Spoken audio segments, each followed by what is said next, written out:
What's up, boy? What's up, y'all? Ladies, gents, hoes, and pimps. What's up, y'all? This is boy Big and PH.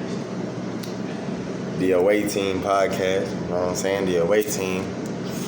When we score, they boo, but that's just what we do. Yeah, that's the slogan for the Away Team. When we score, they boo, but that's just what we do. I don't want to hear no claps. Hey, man. This story time. I'm doing story time today. Hopefully my phone got enough storage left for me to tell this story. It's a good ass story. I would have telling my old lady this story last night. You hear me? So, as y'all know, Virginia, the state I'm from, is not a great outlet for hip hop. You know, I'm currently in Memphis, Tennessee, debatably the number one city for hip hop, for rapping. Rapping ain't the only thing I do though. You know, I make clothes and do other shit too. I'm blogging like how y'all see me right now. But Virginia is a really weak outlet to be a rapper. Y'all, this ain't no cigarette, by the way. It's CBD. See, it's green.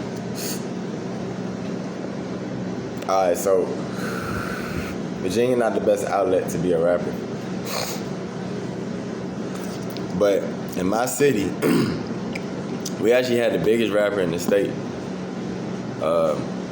He done blew up a lot more when I moved out and came down to the south, but we had the biggest rapper in the state in my city, in Alexandria. That's where I'm from too, Alexandria. Y'all look at my hand, 703. I can't even find the tattoo. I got a tattoo somewhere that say ABA. But yeah, Alexandria though. You know, so I met Young Moe. He from Alexandria. I met him, I want to say, it was about 2014. I had just dropped out of college.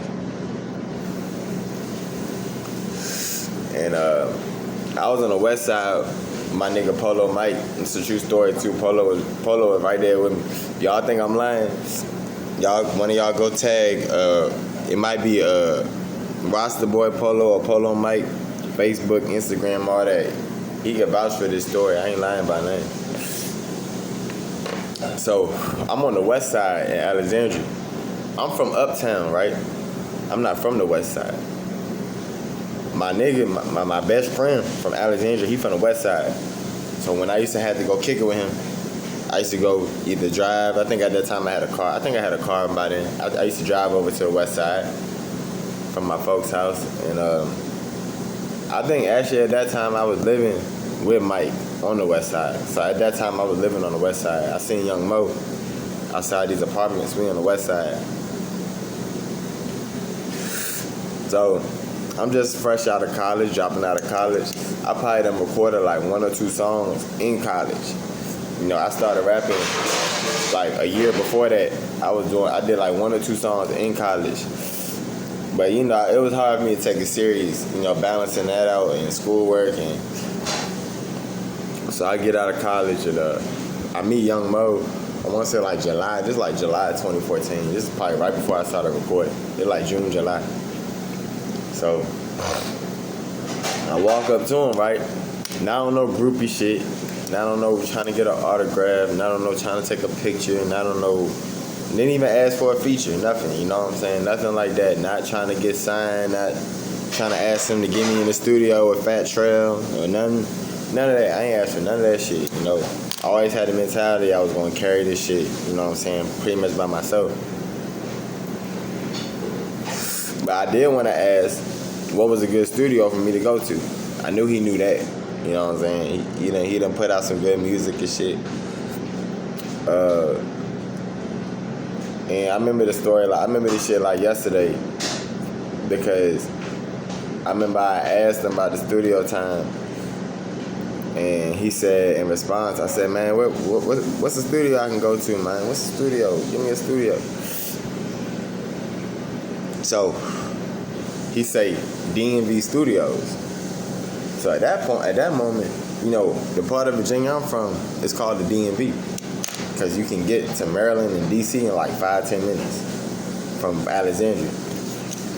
So I'm thinking dude on some smart ass shit. That like That like, imagine a nigga from Memphis bumping to Moneybag Yo and be like, hey Bag, what studio can I record at? He say, oh nigga, just look up Memphis Studios. You gonna be like, alright, whatever, nigga, you on that Hollywood ass shit.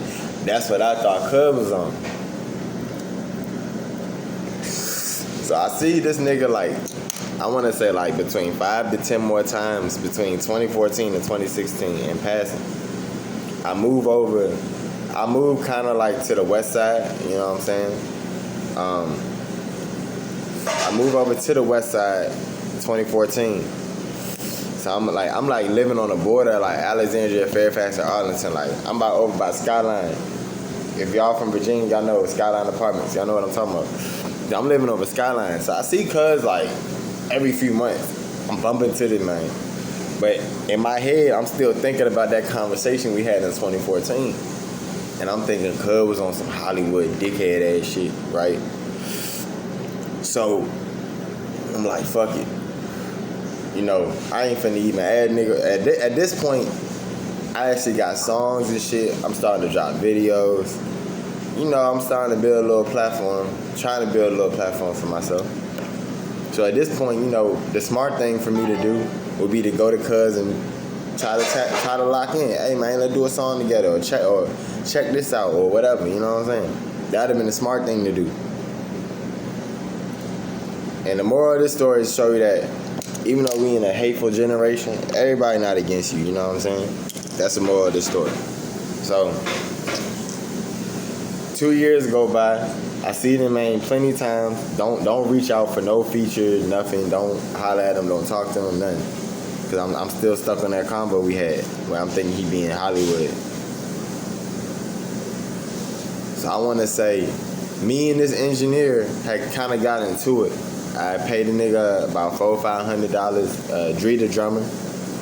I'm not trying to throw dirt on Dre the drummer name. He a hell of a producer. Done produced for Chris Brown, Migos, everybody. Hell of a fucking producer. I'm not hating on Dre the drummer. I'm just telling this is part of the story. So me and Dre did a lot of songs together. I didn't rap on none of his beats, but he was my engineer. I paid Dre about $400-500 to do some videos. They never got done. That's another story for another blog, because that's a whole long story. So, long story short, I stopped fucking with Dre after he pretty much ran off about $500. I want to say $400-500. I don't remember the exact amount, but Dre the drummer ran off of me about $500, right? Really, he ain't really even run off. He offered me beats instead of what I asked for.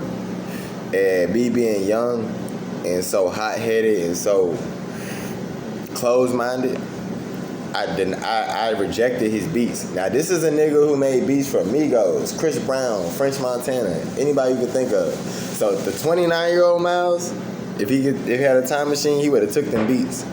But I was so hot-headed and so just stuck on doing everything my way.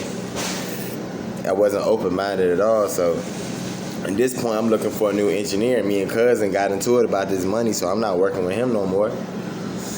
And, you know, he was going through some problems, financial problems at the time, so he couldn't just refund me my money, you know what I'm saying? So,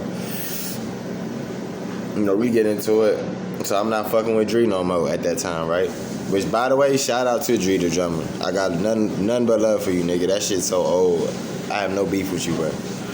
But, so at this point, I gotta find a new engineer, a new studio to go to. And if you're not familiar, Virginia, it's not really a lot of studios in Virginia, in Northern Virginia. You really kind of always had to, I used to always find myself in D.C. and Maryland recording music. It really wasn't a lot of shit where I was at.